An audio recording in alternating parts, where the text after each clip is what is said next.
Hello and welcome back to day 4 of our Cheltenham Festival preview, brought to you by oddschecker in association with Bet365. We are going to start off with the Triumph Hurdle.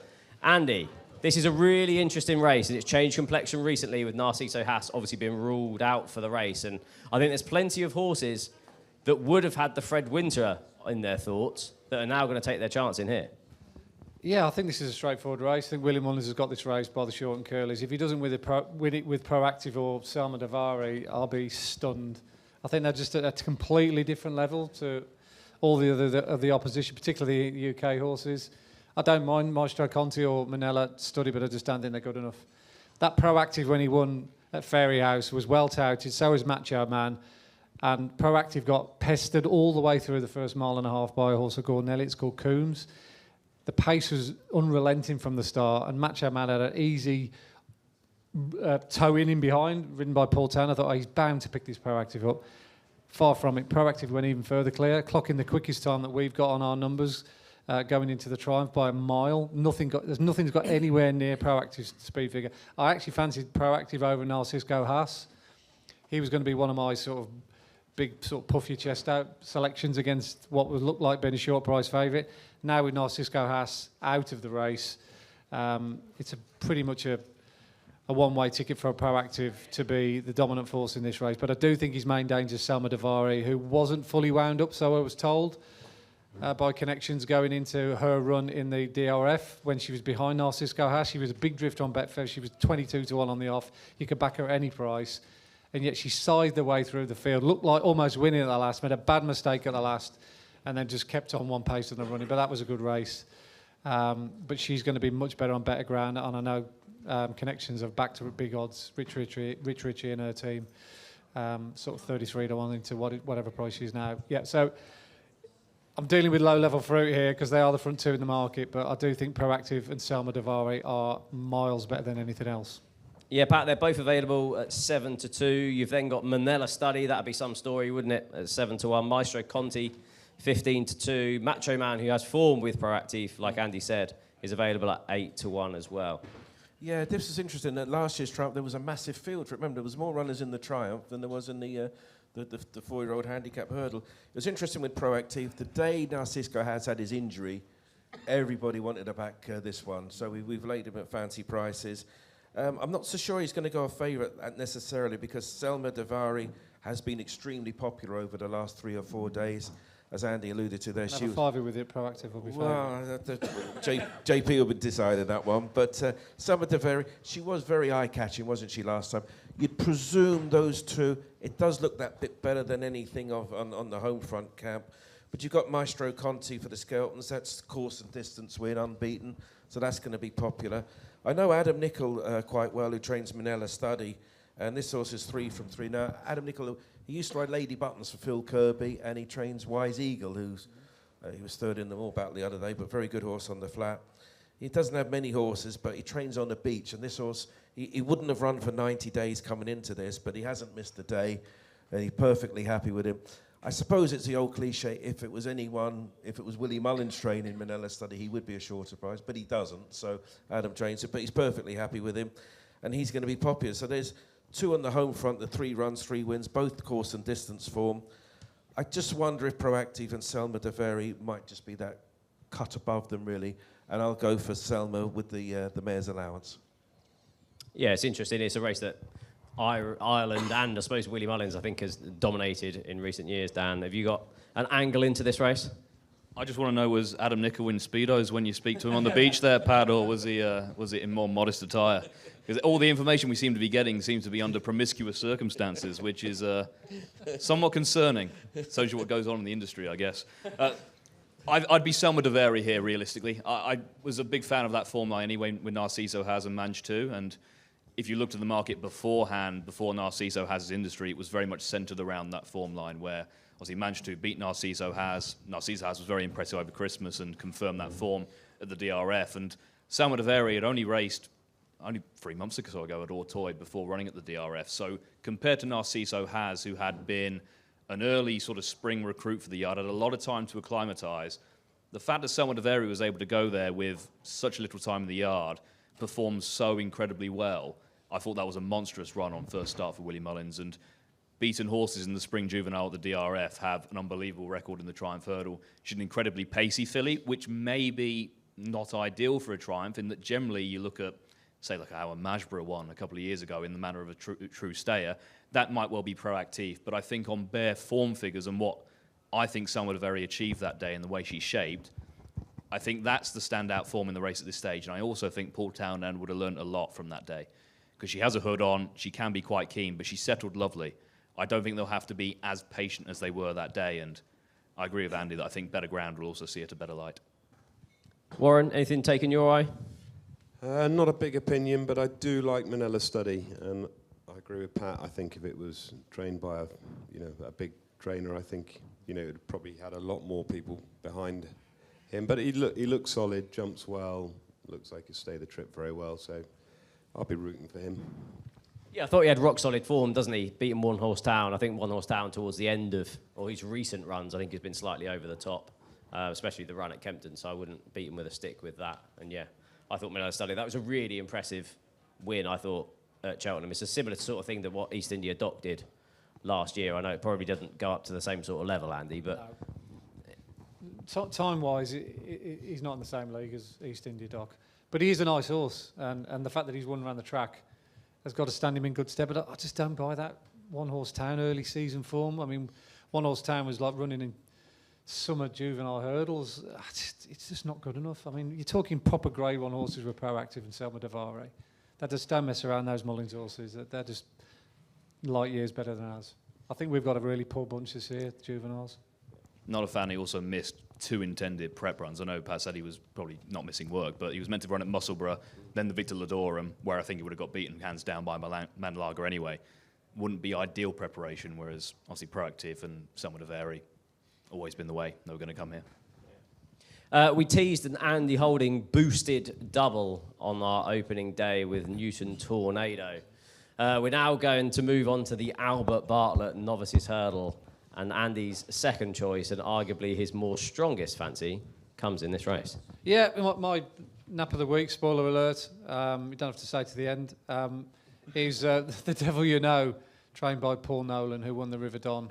That River Don was the best novice hurdle I've seen so far this season. The pace was absolutely unrelenting. The time figure was very good, backed up the view that visually it looked very good. There was loads of fancied horses in it. I think they bet 4 to 1 the field. A lot of them fancied their chances. Dan Skelton had a runner in it that was strongly fancied. Carrick something, I can't remember its name now. Carlin Rigg. Carlin Rigg, yeah. Rebecca Curtis thinks the world of her horse. The price is Peace, or the price of Peace. Ruth Jefferson thinks Country Code is a really good horse. And The Devil You Know just breezed by them as if they were standing still. They were strung out like washing as well. Good horses were pulled up, punch drunk, turning for home. And this is a horse that's beaten Skylight Hustle over 2 miles. And he sees out 3 miles really well. In fact, he improved for 3 miles. And Paul Nolan is a very, very able trainer. He's got an incredibly good strike rate. He's won Pertense Farms with Feet of a Dancer. He won the Kim Muir last year with Daily Present. And he's gone very close to winning the Albert Bartlett twice with 2 quality horses, Lacey's Exhibition and Sandor Clegane. But I think this lad's better than those 2. So he's got a bit of previous in this race, and I think he's owed a favour. And I think The Devil You Know is my idea of the best bet of the week. I'll be amazed if he doesn't go well. Yeah, and that double is boosted to 43 to 1 with Bet 365. Pat, thoughts on the Albert Bartlett? Well, what I can say, traditionally, the most profitable bookmaker race at the entire meeting has always been the Albert Bartlett. I think Monkfish won it at like 5 to 1 once. You go through the past winners of the last 10 years, and it's littered with 16 to 1, 33 to 1, 25, 50 to 1. And not just the winners, it's also a play spot buster as well. How many people are going to be saying, 1 let me down in the play spot? And they say to them, was it in the Albert Bartlett? Yes. It's that type of a race. And it's a long old way, isn't it? 3 miles for these novices. And they wouldn't have tried it too many times. The one Andy's put up, of course, has one, it looks as though he'll get the trip, no problem. But after one of the stats gurus in the office, they drive you mad. They walk around in anoraks and, They bore you endlessly. Holes in their socks. They bore you endlessly, but the Albert Bartlett, it's ripe for another place buster once again. I mean, I like Dr. Steinberg. I like The Devil You Know. I've just seen this film before. There's been similar types in the past, and you look up and you think, hang on, what's that one in the lead? What's that one in second? What's that one in third? And it might be the same again. So just have a look at the past winners of the race and think, okay, well, I'd probably be better off throwing a few darts at a couple of 33-1 chances. So if we could build a statue of a race outside the Bet365 head office, it would be the Albert Bartlett, because it's really, really been beneficial for us. Statue of a bunch of potatoes. Well, that's the staff. Warren, I have a sneaky feeling you might be quite a fan of Dr. Steinberg. Well, not really. I wanted him to run in the Turners. Yeah, I would. If he can just settle, he would have. I was really impressed with him at Leopardstown. If he can settle, I think he would have a very good chance. And I like another one in here, Spinning a Yarn. I think Sean Doyle, the point-to-point trainer, I think he sold a couple of winners in this, and I think he did a preview about a week ago, and he thought this was one of the nicest ones he sold for this race. So I would think that would have a very good chance too. Yeah, so that's Spinning a Yarn, currently available at 10-1 with Bet365. Dan, looks like open renewal. Dr. Steinberg, impressive in what's probably a below par Nathaniel and Lacey at the Dublin Racing Festival, but it's hard to argue that he wasn't impressive that day. Well, definitely not. And I think in a strange world where I don't think Willie Mullins and the team would have believed you if their one short price sort of favourite for a novice hurdle at the start of the season would be Dr. Steinberg rather than all their more fancy protagonists. They would never have believed you because he was not an impressive sort, really. I think he's defied all expectation, but there was no real fluke about the DRF in that he did a lot wrong and yet still managed to power clear. But I wouldn't have that form as stand out. I think Kazansky is as slow as they come. I think probably he's going to be like an Irish national sort in time, but I'd struggle to see him laying up in this. I think at a price, and you're always looking for a price in this, I think Jalon Dudery would be one of the more interesting runners who he's mainly been forgotten about because obviously a couple of seasons ago he was one of the leading bumper horses in training, beat Redemption Day, went off 3-1 favourite for the champion bumper that produced Jasmine DeVoe, the winner, obviously won the Albert Bartlett the year after, and Romeo Coolio was in second. And those three, I think, were some way clear in terms of ability. And Jalon Dudery missed the season with a small setback, and I think they've been building him back slowly ever since. First hurdle start over 2 miles against Sortudo, a trip that was never going to really suit him, shaped well. He was beaten by Frankie John over Christmas over 2.5 miles. I think Frankie John's a fair horse on decent ground. And then he was actually going to run the DRF, and I actually fancied him to run quite well at a price there in the Nathaniel Lacey. Got pulled out, won over 2 mile 2 a week later in a weak enough race, but a nice confidence-boosting race. I think he's all over a 3-miler, a proper staying type who is probably just sneaking under the radar because he might well end up being sort of third string on bookings. It wouldn't surprise me if, say, Jack was on Kazansky, maybe Danny Gilligan was on Jalon Dudery. But I think at a big price where you often look for a price in this race, he's got a lot of back class. I think he's all over a 3-mile hurdler. The Gigginstown sort of connections have had a lot of success in this race, likes of Fury Road going well, Stella Story winning it. I thought he was one of the more interesting lurkers at a fairly big price. Yeah, available at 20-1. No run, no bet. That's Jalon Dudery for the Albert Bartlett. Back to stats. I'll be one of the people that Pat was talking about earlier. 11 of the previous 12 winners had already won over 2 miles, 7 furlongs or further. So really what you want is a proven stayer at the trip. One of those that does tick that is The Devil You Know. Another one is Money Garrow. Now, I was working for Racing TV the day that Dalston Ladd won the Grade 2 Prestige Novices Hurdle at Haydock in really impressive style. And I thought, right, that's going to run in the Albert Bartlett. And straight after the race, Dan Skelton said, right, that's going to be our horse for Aintree for the Sefton, going to run in the Grade 1 because we've got Money Garrow for the Albert Bartlett. So I went back through Money Garrow's form and looked at it, and it's okay. I didn't think it was worthy of being better than Dalston Ladd. So the fact that they're running here is available at around 33-1. Now, he's proven over 3 miles. He's won on soft ground over the trip, so he's definitely going to stay. And I just thought the fact that Dan Skelton, who is obviously fantastic at knowing what he's got, particularly in handicaps and in Grade 1s, I thought the fact that instantly he knew that he had a different horse for the Albert Bartlett, I thought Money Garrow could outrun his odds at around 33-1 for a proven stayer in the race. We will move on to the Gold Cup, the blue-ribboned event of the whole Cheltenham Festival. And my word, it's an absolute belter this year. If we run through the no runner, no bet market, just so we get Factor File in there, if he's supplemented, Factor File would go off favourite, I think. He's currently 4-1 favourite. Django Bay 9-2, the Jukebox Man 5-1, Gaelic Warrior 11-2, Galopin Des Champs 7-1. I know the way you're thinking. The recent gamble is 15-2, Haiti Calor 8-1, and Grey Dawning 14-1, and bigger the rest. Dan, this is an absolutely brilliant renewal of the race. I think the UK have a proper shout at winning it as well. I suppose it's where you rank the King George form against the Irish Gold Cup form. Well, the King George is a race. I don't think you can take too much credence on it in terms of a piece of form. Obviously, the way it was run developed into a very bunched finish, and I think if you were taking those form lines literally, you'd probably be into a hiding to nothing realistically. The Jukebox Man is an interesting one because all season long it was King George main aim, and then they were going to go to the Ryanair, where they were going to utilise his somewhat forward-running style. He has pace. In the Albert Bartlett, obviously, he just got nabbed that day, and that was going to be the main aim, and all of a sudden it seems to have changed, and stamina's no issue, and he's a Gold Cup horse.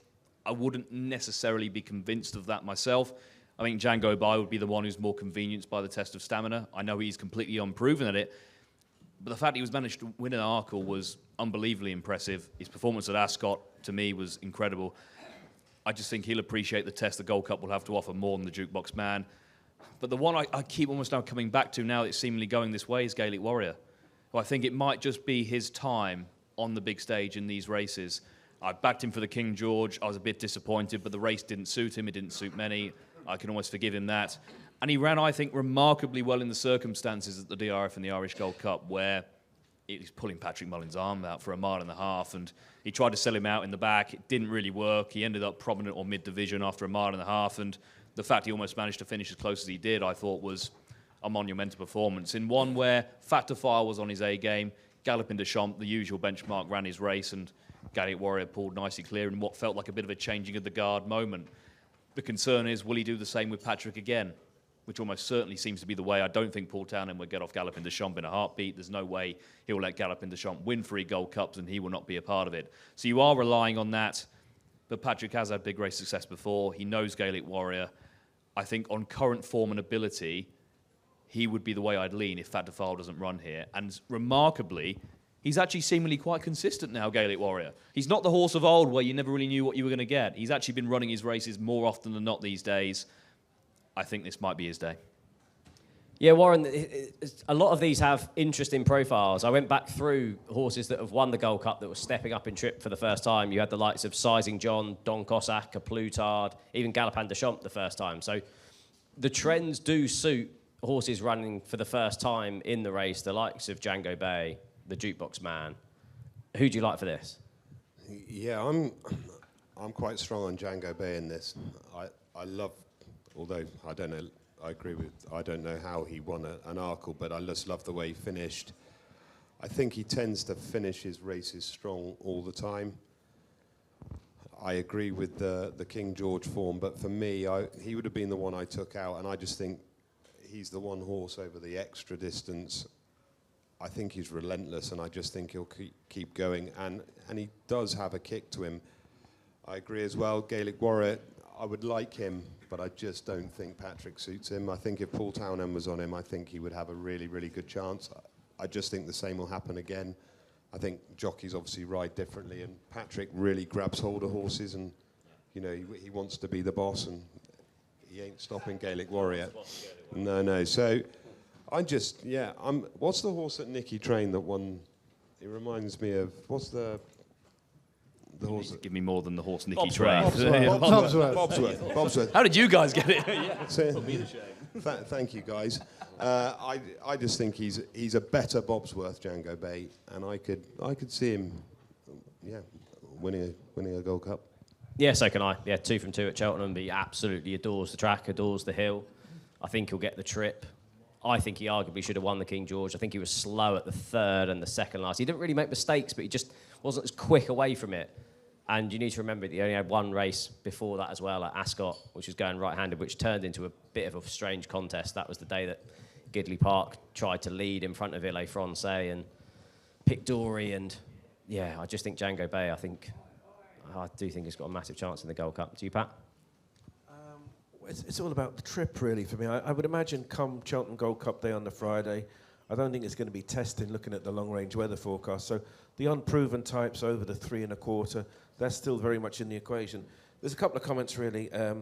I would just say to anyone, wait until the day, because if there's 12 runners, we're probably bound to be first 4 places on the race, which opens it up from an each-way angle. And the big gamble last week was, I know the way you're thinking. I actually think this was an error in us pricing this up, because we were 14 to 1 non-runner, no bet. And then in hindsight, you look at it thinking, he's only going to run if they're happy with him. He's either not going to run or he runs fancied. And he shouldn't really have been 14 to 1 non-runner, no bet. So I think that maybe triggered the gamble. So I think he's levelled off at his price. I mean, it's a big leap of faith to think he's going to come back after how he's been running. I mean, he took a bad fall, like even when he ran last time out. So I think that explains that gamble. If I had to pick one, I like proven stamina, and I'll go for Galopin de Champ, because I think the connections are warming to him. He is 8 to 1. How many times has he been 8 to 1 in his career? And he is a can win. So I'd be looking at him, but I would certainly be waiting for the day for the first 4 options that are bound to be in the village. Andy, we watched the Gold Cup last year, stood next to each other. You were cheering home, I know the way you're thinking. I was head in hands as Galopin de Champ was toiling behind him after jumping the last. But surely you can't be backing him at this sort of price again this year. No, the disgusting double at this year's Cheltenham Festival's got to be I Know the Way You're Thinking and Jericho de Repenay. The way that those 2 horses have been campaigned, resurrected from the dead, seemingly. I mean, he was that tired, he couldn't even jump the last, could he, either way, thinking all of a sudden he's 6 to 1 to win the Gold Cup. It's just like, what? What's Cromwell done between now and then that's all of a sudden got him to the position where he is in the market? I just don't think it sits right with me. That it just doesn't make the game look fair and good if that happens. But anyway, that's just me going off on a bit of a rant. I think the biggest travesty in this race, I don't know what you think, is why is a Factor Foul should be in this? I mean, I think it's a right cop-out going down the Ryanair. Yes, he won the Ryanair, and, well done, JP, but surely the best horse in training over 3 miles who won the best trial should be in the best race in the country. I just don't get it why JP, the sportsman he is, isn't running Factor Foul in the race. That's just my opinion. I think he'd win it if he was in it. The fact that he doesn't at least makes it a better betting race. I think the King George, the best horse in the race, was Django Bay. You say he stuttered into the third. He stuttered into the first. It was like my lad trying to get him out of bed in the morning. He wouldn't have it. He was just slow into the first, slow into the second, and he wasn't foot perfect all the way around. How he managed to haul himself into a close-up fourth was an absolute miracle. But the one thing it did show you about Django Bay is how tough he is and how well he stays. Because lesser horses with a lesser heart would have cried enough and waved the white flag. He should have been out the back of the telly. The ground that he kept losing on the way around. He had the worst jumping index. I know you look at that kind of stuff. He had the worst jumping index in the race. He lost the most lengths in the race, and yet he was still only beaten half a length. I'll be surprised if he doesn't turn the form around with all those in the King George over a stiffer test around Cheltenham, a track he loves. He had no right to win the Arkle last year from where he was. He was 10 behind coming down the bottom of the hill. He was only just getting going at the line, so he's definitely going to get 3 miles standing on his head. So I'm a big fan of Django Bay. I think he'll go very close to winning it. And I do think Grey Dawning was given a supremely West ride on trials day. 2 to 5 out to 5 to 4. Help yourself to 5 to 4, everyone. About a horse who had the most obvious looking penalty kick of all time. And I've never seen a trainer so happy to finish third in a Grade 2 than Dan Skelton afterwards. It was unbelievable. But he made an error 2 hours, Andy. That finished him, yeah. That was it. That was the excuse he was looking for. That mistake 2 out. But Skelton hands and heels him. And to be fair to bookmakers, they usually cut horses' prices unwillingly and unrealistically for winning Egg and Spoon maidens at 8 to 1 on. Oh yeah, we'll cut Bambino Fee from 4s to 3s. Really impressed with that. But they actually pushed Grey Dawning out from 14s to 25s after it was plain for all to see what was going on there. So I actually hoovered up a little bit that 25 to 1, thinking that can't possibly be the price. I'm not saying he'll win, but he was never a 25 to 1 shot. And he's a good horse, Grey Dawning. And on better ground, you'll see the proper Grey Dawning come to the party. So I think him in the mix along with one or two others, makes this a great race. I almost think you don't have to have a bet in to enjoy it, but you're all punters, so you do want to bet. So my advice would be, whatever you do, don't have a bet in the race without backing Django Bay. There we go. A lot of us are keen then on Django Bay. The undercard on the Friday is actually really good. You've got the County Hurdle, you've got the Mayor's Chase, which is an interesting contest this year. You've then got the Hunter's Chase and the Martin Pipe to close off the card. Pat, I'm going to come to you for anything else on the Friday. I can give you some sort of assistance in the Hunter's Chase, which is much needed from my point of view. But I do know Panda Boy, good trainer Martin Brazel. That's actually going to be ridden by John Gleeson, who is a very good amateur. I think he won the... did he win the bumper a few years ago? He doesn't ride that often over fences, so the fact that he's been booked to ride Panda Boy, I think some of us fancied him for the Grand National a few years ago as well, so he'd be one very much of interest in that Hunter Chase. Did he ride, was it a Dream to Share? That's the one, yeah. So he's a very talented jockey, and so that's a significant booking. I'm not sure that's in the public domain as of yet. The County Hurdle is interesting. I'd be interested to see what Dan thinks about this, but I do look at Chrisma of Nikki Henderson. She's a 6-year-old mare. I'm not saying she's epatante by any means, but she's number 54 on the race card, and she's only rated 128. I can't believe she's number 54 on the race card. She's much better handicap than she's much better than that handicap mark. I think if she runs and if she gets in, apparently lots of these are going to drop out. If Chrisma with a K gets in, I think she'll be all the rage in the County Hurdle for JP. Dan, is she going to get in? I think that's the big thing. That is it. I think Bowen's on Fire will be top weight, which might end up leaving her a pound out of the handicap if she was to get in. But we've also seen last year the County Hurdle didn't fill. Yeah, so it's a possibility, and I would agree with Pat. She is incredibly well handicapped. Like, you look at that Cashel lad form from Punchestown. Yeah.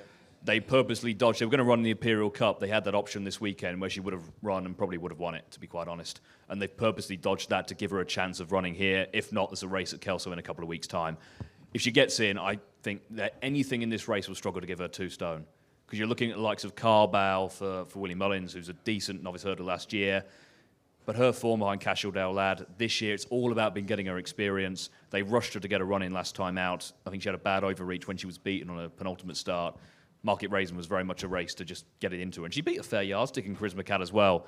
She reminds me not of Epatante, but of Joyeuse. Obviously bolted up, was it, in the, what was the Betfair Hurdle back then? I think she's got a massive handicap in her. I think she'll win it. If she goes into a big handicap, I think she'll win quite nicely. But it is that slight caveat of she might well be a pound out of the handicap, but I don't think that pound will stop her. Anything else? Yep, I would. The Martin Pipe's interesting because if the Passing Wife runs, I think he'll win. It seemingly is a case they might be leaning towards the Albert Bartlett based on he's going to be top weight up 143, but top weights win Martin Pipes all the time. He's a classy Irish novice in a race where that is what you want, and there aren't many of them that get into that race anymore. I don't think a mark 143 would stop him. He's got graded form over 2 miles, clearly wants further. In his absence, I'd give 2 a chance. One would be Frankie John, who I think has been very poorly campaigned in the last few months. He was been given arduous task after arduous task, and I think actually the little break he's now had since the DRF is a big blessing in disguise. And his form would suggest he is better on better ground. Like, he was second to Dr. Steinberg back in October on decent ground, and he beat Jalon Dudery over Christmas, both over 2.5 miles, both on decent ground. He'd be off a mark 135, and he might be Michael Keneally's ride potentially, because he's had success with Dennis Hogan before, including at the DRF. And the other one who would be an absolute... Just quickly, Frankie John available 33 to 1 for the Martin Pipe. He's got other options, and that he got £7 from the British handicapper. It might take them elsewhere. They might go down the graded route again, but he'd be one of the very few graded class Irish novice hurdlers to be in the race. The other one of the massive price, who at the minute I think would go off bigger, would be De Tomp on Tomp, who, if you recall, won a novice hurdle at Cheltenham earlier in the season where he made a dreadful error 2 out. It wasn't the deepest race in the world by any stretch of the imagination, but he did incredibly well to win it. 2 starts thereafter, he was given incredibly hard rides from the front, which didn't suit him. He then had a wind up, ran at Ascot last time, and just watch it back, because for the first time they've properly rid him in a race. They let him settle out the back. He stayed on really strongly. First run after a wind operation, finally finished out a race from off the pace, got Cheltenham form, and I think Freddie Keithley, who's been riding him basically all season, no surprise if he was to ride him again, and he is twice the rider he was at the start of the campaign. I just think he's one of those who won't be fashionable because it's not fashionable connections, but he's got course and distance form, and last time out, they can now ride him like a proper horse and not gun him from the front, which I think would be massive. 233 to 1 shots then for Dan in the Martin Pipe. Warren, anything else on the Friday for you? Follow that. How'd you follow that? Can't I have gone before Winners, him? probably. Just two horses I've just seen that taken my eye. County Hurdle, Carbell. I think that was ridden very tenderly the last time. Basically, they cheated, I think. And I'm not allowed to say that, but I have. And then in the Mare's Chase, I'm just a big fan of Panic Attack. I think she's she's just gone from strength to strength this season. They're talking very highly of her in the yard, and she'll take a bit of stopping in that. And I know she's got it to do, but she'll run her race, and I could see her outperforming herself. Yeah, I absolutely love Panic Attack as well. I was asked a couple of weeks ago for my one bet of the whole Cheltenham Festival, and I gave her.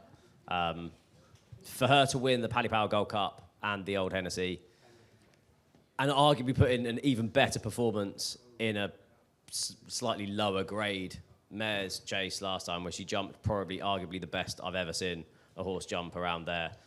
It's remarkable, really. She's unbeaten over fences for Dan Skelton. She didn't look a world beater at all for other connections, but she's just gone from strength to strength so far this season. She's still available at 5 to 1. I think Dino Blue is a short price favourite you need to look at taking on.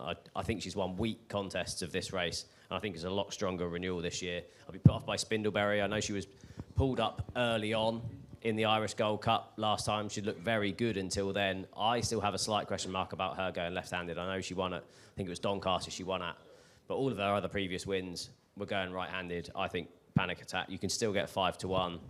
No run and no bet, each way 3 places. And like Andy's, each way bets. You could put that in and make that treble I've given you a 4-time. And now you're looking at 50 to 1. I cannot see her out of the 3 at all. And I like these each way. I'm less inclined to back horses like Hartwood, where I think they're unlikely to win the race, but you think they're going to place. But Panic Attack, I think, has got a genuine chance of winning this race, as well as pretty much being guaranteed to finish in the 3. So, yeah, Panic Attack, I'd weigh in behind at 5 to 1 for the Mare's Chase. Andy? Yeah, amazingly, Dan's stolen my thunder on Frankie John. I've backed Frankie John under the exact same thought process. That Martin Pipe's a different race now because they've changed the rules of the race, and you have to have a certain amount of runs. Before you used to do like a Galopin de Champ, and you could run in a grade 1, have 2 runs and come here and win off 130. There's a lot of horses that used to do that. Don Poli back in the day, Sir Deschamps. Lots of grade 1 horses have dropped back after running in grade 1s at the DRF. Basically, the executives didn't want that to happen week in, week out, and year in, year out, and so they've stopped that. But Frankie John is one of those actual qualifiers. I don't think Dennis O'Regan was quite cute enough to be doing it like a couple of the old trainers used to, because he's had 6 runs over hurdles. But he's been good enough to finish second to Dr. Steinberg in a bumper on good ground. He's beat Jalan Duderis on good ground, who's a good horse. And then he's run on 2 heavy ground, 2.5 mile grade 1s on, bottomless ground. So, and he hasn't disgraced himself. He didn't disgrace himself in the Laws of Nace, and he wasn't totally without credit in his last race. So Frankie John's a big price for a good horse, and I do like Skelton's in the County Hurdle. Spoiler alert: Dan Skelton might just win the County Hurdle again with a horse called Sinatra. How that horse is still rated 133, I do not know. He finished second to Act of Innocence, who's now a grade 1 horse. He then goes to Sandown, wins by 54 lengths, still rated 133. He finishes third in the Sydney Banks over a trip he didn't stay, still rated 133. And then Dan needed one more run to get into the County Hurdle, so he took him down the road to Warwick. He absolutely won hard. He won apologising, beat one of Ben Paulins, who's in the EBF final, still rated 133. The handicapper usually keeps up with Skelton, but he's completely missed the boat with this one. He's a much better horse than 133. He's a strong traveller, a real well-run 2 miles. He's going to be right up his alley. He's a quality horse. So hopefully he'll be doing it his way. Sinatra in the County Hurdle. Available at 11 to 1. Sinatra in the County Hurdle. Before I get the best bets of the final day. Pat, I'll come to you for any sort of special markets, the likes of top trainer without Willie Mullins, the Pressbury Cup. Do we stand a chance, Pat? I think it'll be closer this year. Remember last year, what was it, 20-8, wasn't it? But I think it'll be closer this time. I would be thinking, if I was guessing, I'd go 16-12 to Ireland. But it's getting closer and closer going forward, which is good. It'd be good to have different trainers win, wouldn't it, for the good of the game? But yeah, with top jockey, top trainer, you name it, we'll have how many winners will so-and-so train. So it'll be all guns blazing once we get the final decks through. But we're all playing Willie Mullins bingo for the time being. So we'll get to the day of the race and they'll all be up there in their glory. Yeah, the one that, based on the preview night for all of the panel here, Dan Skelton's 5-2 top trainer without Willie Mullins. Obviously, Gordon Elliott's favourite 6-4, Nicky Henderson 2-1, but we all seem fairly keen on some Dan Skelton runners, so maybe 5-2 might be a bit of value in the without Willie Mullins top trainer market. Right, best bets for day 4. Andy, I'll come to you first. I'm pretty sure I know who this is going to be. It's going to be like, you're going to ask for the naps of the meeting as well. I'll switch it up then. My best bet at the prices now, because to be fair, the Devil You Know is contracted in price and he's only 4-1 now, so that's a little bit skinny. But you can still get 12-1 about Sinatra. So I think that's a really good bet in the county hurdle. Pat? Yeah, I do like Chrisma in the county hurdle. I say number 54 on the race card. She looks very well handicapped to me. I hope she gets in. Warren? Panic Attack for me.